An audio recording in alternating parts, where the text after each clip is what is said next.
短片合集对于创作者而言意味着更多的可能，这也是动画制作中非常美妙的环节。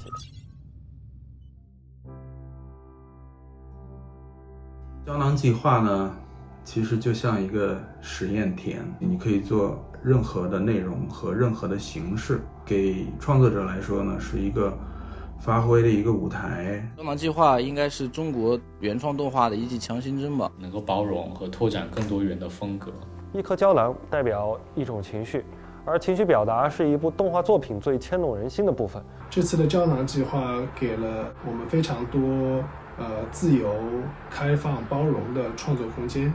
这个我们观点应该都差不多，就是百花齐放。对。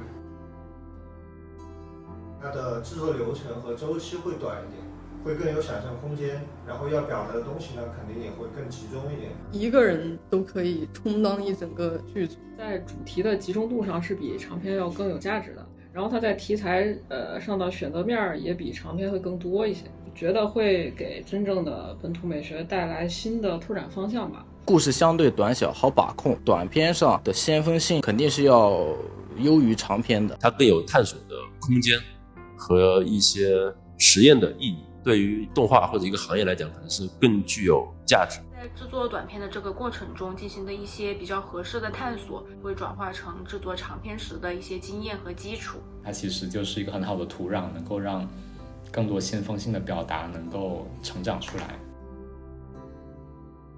就是认识了很多很有特点，然后稀奇古怪的各种各样的人，有了这样一个机会去做出这几十个片子，各种创作手段或者有各种风格都不会局限你，它给了更多的可能性，是想象力、观察力、表现力的浪漫体现。胶囊计划已经是第2季了，然后我们有很多风格、很多团队都加入到了这个计划当中。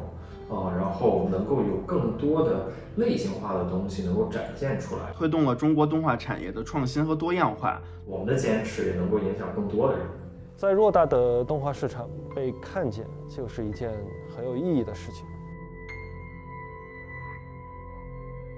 我希望有更多的年轻的血液加入到行业当中来，通过碰撞产生出更加多样化的内容，可以尝试更大胆的呈现方式和题材。希望胶囊计划能够继续持续下去。原创相对来说比较少，做原创也是需要勇气的，展示独特的文化元素和叙事方式。那些用心创作的作品，你一定能从中感受到一份热爱的感动。